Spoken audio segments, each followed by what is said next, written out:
Welcome back to another episode of Adventures in Business. This is one of your hosts, Amy Zander with Zedia Media, and I am flying solo here today. Lisa's off doing something fun, but that's okay. She'll be back next week. So I'm going to do the introduction. I'm going to dive right into talking about who we have today. So our guest is Caryn Bedford with Caryn Bedford Consulting. So she is a leadership and communications expert, and she works with mid-level leaders of businesses of all sizes, including nonprofits. So welcome to the show, Caryn. Thank you so much, Amy. I'm so happy to have this opportunity to really talk about my business and to share some of the things I'm really passionate about. Yes, we're very excited to have you here. So why don't we just dive right in and start telling our listeners about you and what you do? All right. So, about 5 months ago, I decided to become an independent consultant, started my own business, but I really have been consulting within organizations my entire career. And I've focused on really leadership coaching and training and just ways that companies can thrive when they invest in their employees. Perfect. So, and you said that you work with employee or businesses of all sizes, including nonprofits, right? Yep, absolutely. And so in my background, I worked for Michigan State University. I worked at Peckham. I worked at MERS, the retirement fund for municipalities, lots of different companies. And in all of those roles, I focused on talent development and talent acquisition. And so I, have done this type of work for many years, and I was really thrilled last fall when I took the leap, made the decision to start my own consulting business to do that type of work. And how has that gone so far?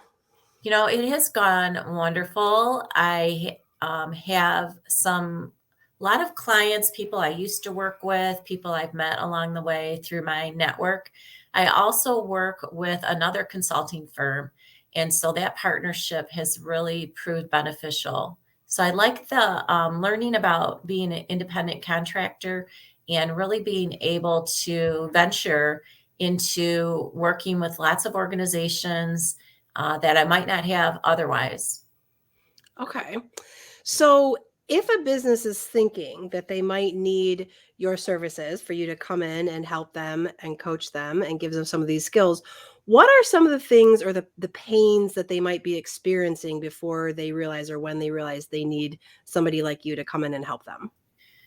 Yeah, well, for instance, a recent client where they're about to embark on their annual performance reviews, and they were seeing that the supervisors were not necessarily consistent. We have lenient raters, we have more strict raters, and how they were doing that was really all over the board. And so they wanted to have greater consistency for that process. So that was just an example of they had me come in and teach how to rate people in a performance review process and how to have greater consistency. Other pain points might be where somebody is promoted into a leadership role and it's the first time for them to be supervising others. And they are wanting to learn not just go to classes to learn how to be a strong leader, but they really want that individual coaching support. And so those are some of the pain points where employers might say, hey, Caryn Bedford Consulting would be a good resource to really invest in my employees. Okay, so in that particular instance, the company would pay for your services to work with an individual person in the company, right? Yeah. Yep. Okay. But individuals can also just hire you to work Mhm. one-on-one with them as well, right? Yeah, absolutely. So I have clients that are uh, company paid clients, and I also have individuals who reach out to me. And often those individuals are in a career transition. I Okay. do work with a lot of individuals who are looking to make a transition from their current line of work to a new line of work from one employer to another employer. And I do work with those individuals. Sometimes they just want to make a transition within where they're currently working, and they want to focus on their individual skills and how to maybe advance within their organization. Okay. All right. So, in working with all of these different types of people in different organizations, is there a common theme across the board that you're seeing that people are really wanting to improve upon a particular skill that seems to be trending? So actually, it is working with a multi-generations, and we have our baby boomers, our traditionalists, our millennials, Gen X, Gen Z, all of that. And with that amount of diversity within our organizations or with our partners, with business partners, it really has created some challenges for individuals. So I think that to me is the strongest theme that I'm seeing, is how to work with such a diverse, not just amongst the generations, but all sorts of different aspects of diversity. Yep. I think that is spot on. I think we talk a lot about that in our show and being really important. I also think, and I could be wrong because I'm not an expert in this area, but it seems like now more than ever before, we are concentrating on being better about working with diversity, no matter what that is. Like you said, different generations or what that diversity is. Whereas I think a few generations ago or decades ago, it just wasn't on everybody's radar. Yeah, and I think that is also because of the lower unemployment rates, where people are really looking at, what systems can change, what processes can change. And we saw through COVID how quickly organizations were forced to think outside the box and do things differently. And so I think that all of those things combined has motivated leaders and employers to really question the status quo of how they've done things in the past and how to do them differently. We know now that employees are transitioning between employers at a much more rapid pace than they ever have been before. Some statistics say that it's like every 2.9 years, people are making some type of transition, either internally or moving between employers. And so, with that being the climate in which we are finding ourselves in, it is causing employers to really think about, well, how can I tap into the full range of talent that I have here? How can we transition somebody from one role to another role? What are they interested in doing? What kind of career pathways can we create to really take advantage of the people that we have now and to attract other employees to our workforce? Right. And I would imagine also wanting to focus on retention. Oh yeah, absolutely. And most of the data is showing that people want to be invested in. They want to see that development that could be provided by their employer. That is a huge aspect of retention. They want to see that the person that they're reporting to is able to give them good quality feedback on how they could grow and how they could expand. And it's a huge motivator, more so than total compensation or wages, all of that. It's a huge motivator. Yes, I think that that's another trend that we're seeing more and more is that the workplace environment, the mental health, all those kinds of things are much more important to people than what the wage. That will never not be important, but all those factors are Yeah. yeah. And we've heard from lots of people on the show and just people in general that have said that one of the other things that the pandemic kind of brought to the forefront was mental health in all aspects of our life, and people are talking about it more, realizing it's more important. And so that's another factor that people are really considering, the workplace environment.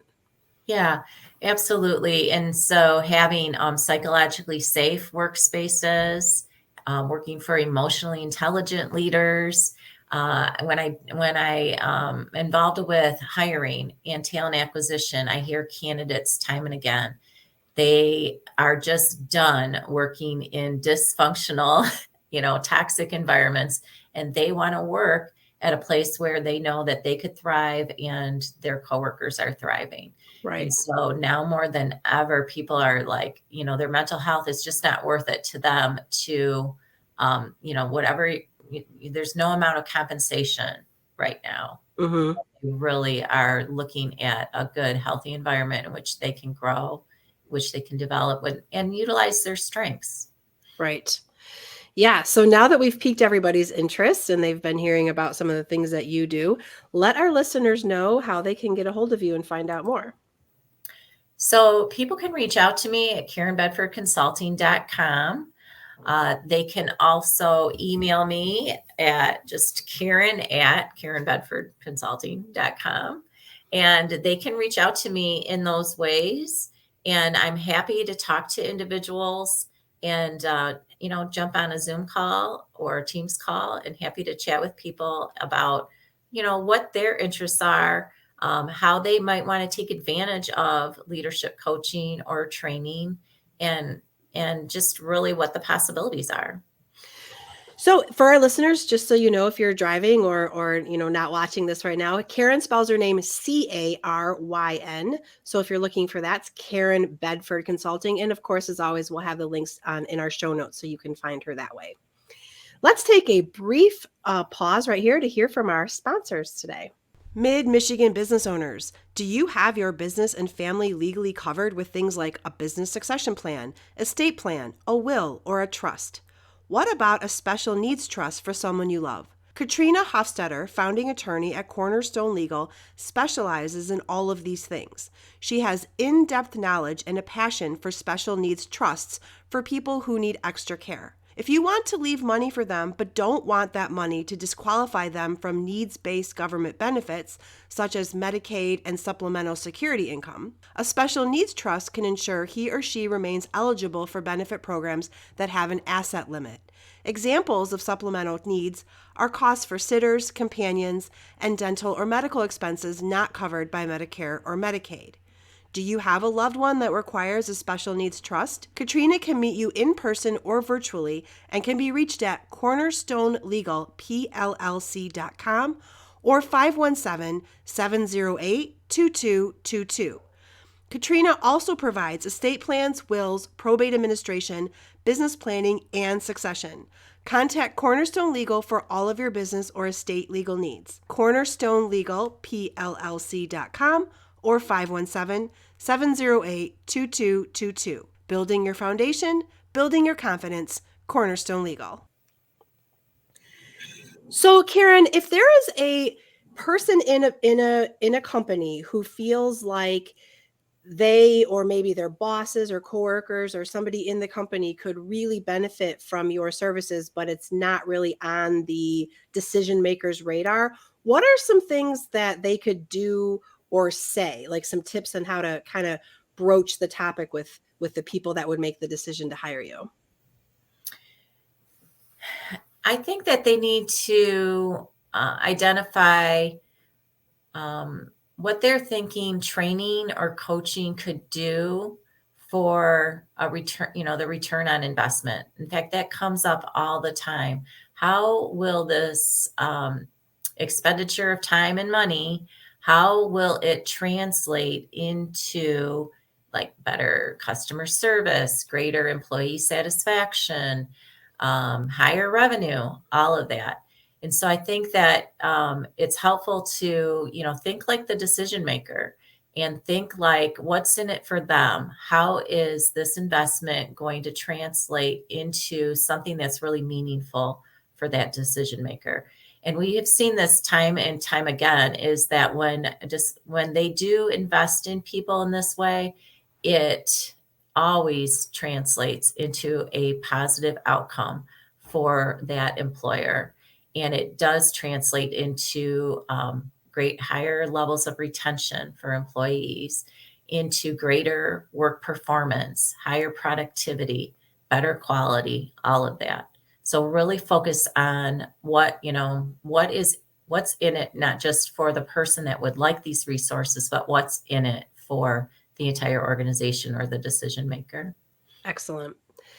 So you said in the beginning that about 5 months ago was when you really started doing this on your own. I'm sure it was in the works for quite a while. So have you ever worked with somebody who wants to transition from working for somebody else to working for themselves? So I have, throughout my career, talked to people who wanted to become independent contractors, independent consultants, that type of thing.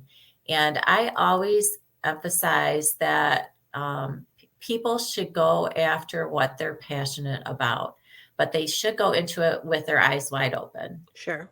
And when I first went through my coach training program, they said there was a lot of people who would go through the coach training program and then immediately quit their employment and not have a stream of clients coming to them, and then they would have some problems with their income flow. And so I would say really do some planning Hmm. and really think about how to develop a pipeline of potential clients and where that income stream is going to come from. For myself, I actually consulted with the Small Business Development Center here in Lansing, and they were extremely beneficial to me. I also talked with other people who have gone this path before and did a lot of informational interviews. So I think that it's not a decision you make on a whim or overnight. You have to really do some research and do some planning and preparation. Right. So was there anything that you learned through the process that you either were maybe surprised about or not surprised about going through it yourself versus having coached people through it? Um, was there anything that I was surprised about? Yeah, like because I mean, you talk to people and coach them about Yeah.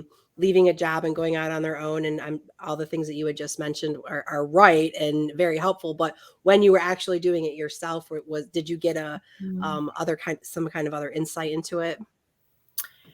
Um, I the one thing for me that came up was it was a big transition from knowing exactly how much income I would have every month to Yep. not knowing. Mm-hmm. And so I had to really work um, on emotions and on my perception of things. And so that is something that I didn't, experience before in coaching people until I went Right. through it. Yep. Yeah, we've talked about that before, and that's one of the things that comes up is that you have to get really comfortable with uncertainty as a Yeah. business owner or a consultant, that kind of thing. Not just with the money, because that is a big part of it, but I was surprised on how emotional, like you said, being a business owner can be sometimes because it's just everything's riding on you, right? And also the freedom and terror sometimes of the fact that like you get to call all the shots Yeah. and make up all of your schedule and things like that. It's an amazing amount of freedom, but it's also a lot of responsibility. And um, Mhm. yeah, that's what I talk to a lot of new business owners about, is that just getting really comfortable with the fluctuation. And it's really really exciting when you have a month where you're like, whoa, I made more money than I did last month, or this is good, this is working, right? That's always the real Mhm. exciting part. Oh, yeah, and so I've already seen that ebb and flow, since I started this last October, and, it's a lot about, just having that positive outlook and knowing that when you put positive energy into your work, into what you're passionate about, you're gonna see a return on that. People are gonna catch on to that passion that you have, and they're gonna be drawn towards you. And so I've seen this happen throughout that time and with some clients that I've consulted. And so it's continually looking at things as opportunities and not as obstacles. Right. That's absolutely true. And also I think one of the hardest things to realize when you first start out, no matter what industry you're in, is that not every customer is worth having, right? So Mhm. there's that too. I Mhm. mean, some customers can kind of suck the life out of you or nickel and dime you or don't have the right expectations or things like that. And I know when I first started, I would take every job that came my way because I was just trying to do everything and build my business. And Right. that I got burned a few times with that, but it was a good life lesson, and I took it and learned from it, and then I hopefully don't make those mistakes now or as often. Right. Um, And those are very valuable lessons to learn. And, we talk a lot about who's our ideal client and aligning ourselves up with that ideal client. And, the ones that really embrace what you provide to them. right. And, I've run into plenty of employers that don't necessarily, see the value in some of the leadership development or coaching. And so those aren't my ideal client. I want to work with people who really understand how critical it can be to their bottom line. Yep. Yep. Lining yourself with the right clients, that is definitely key. So you mentioned the SBDC, which is an amazing resource that we have here in Lansing. So are you involved in any like networking groups or found support in any other ways here in Lansing?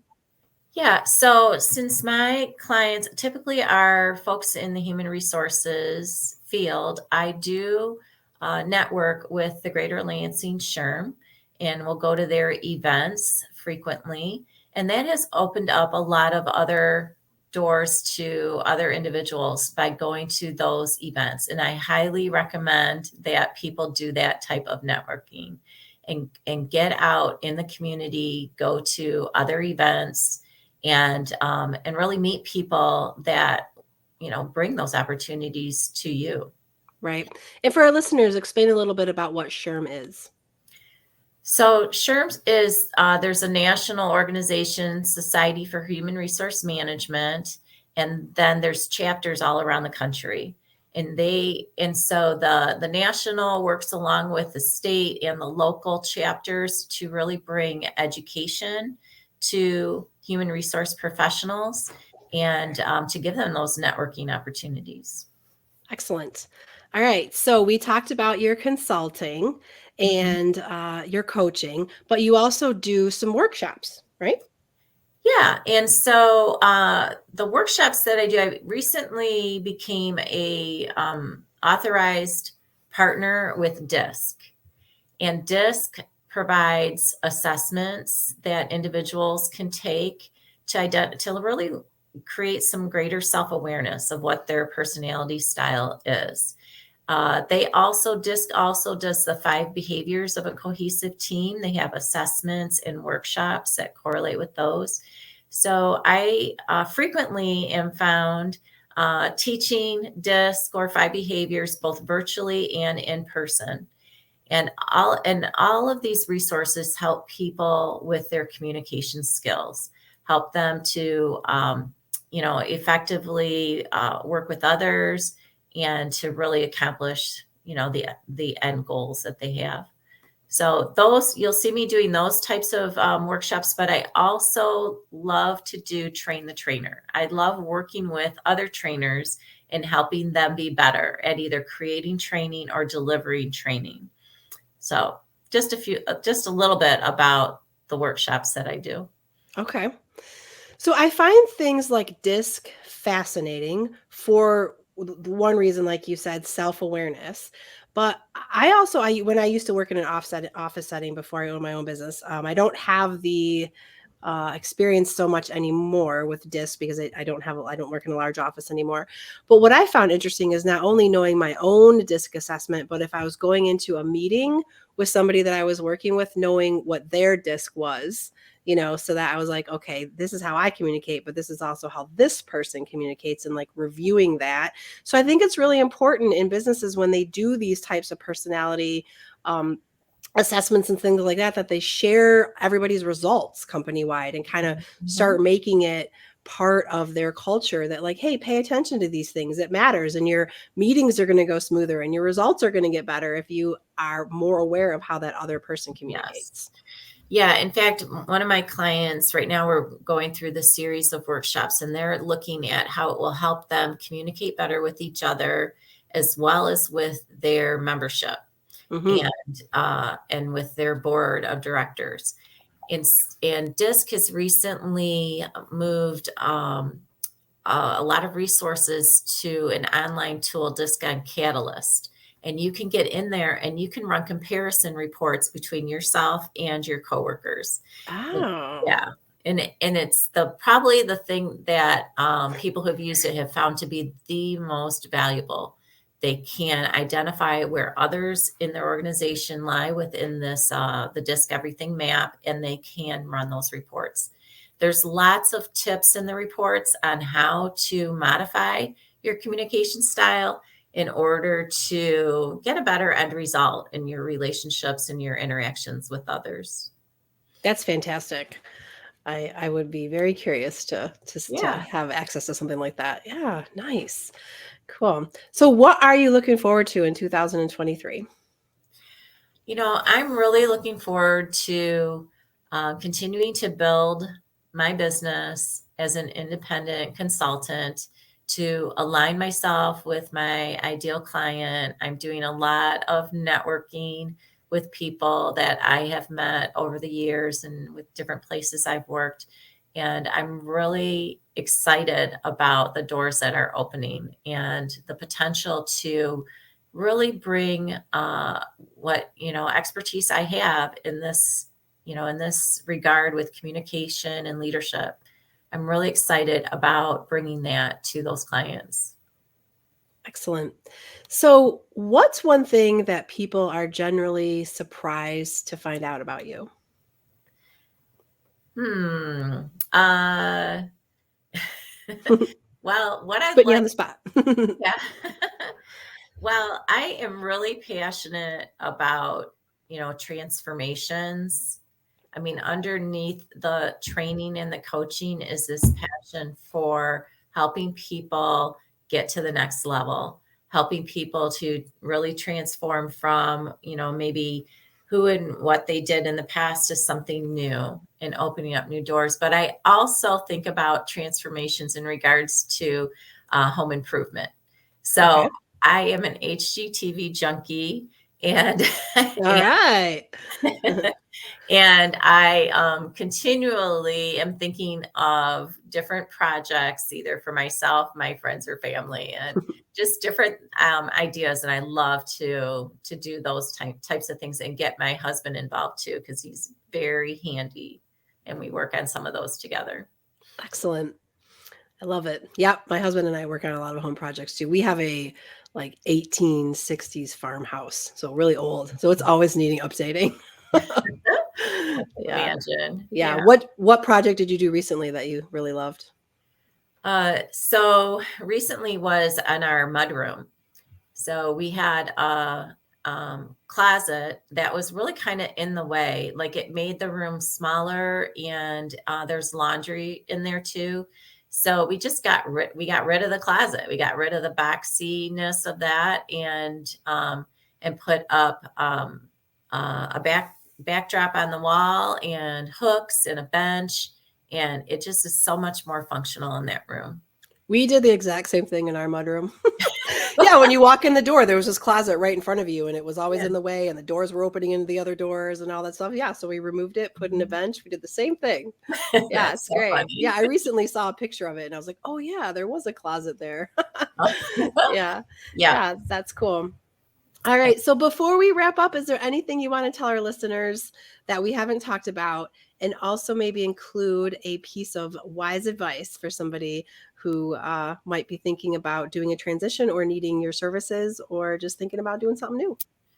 Well, one thing that we've talked about my coaching expertise, but I wanted to just share a little bit more about that Yeah. because the program that I went through is with the Institute for Professional Excellence in Coaching. Highly recommend it to anyone else that's looking into becoming a coach, any type of coach.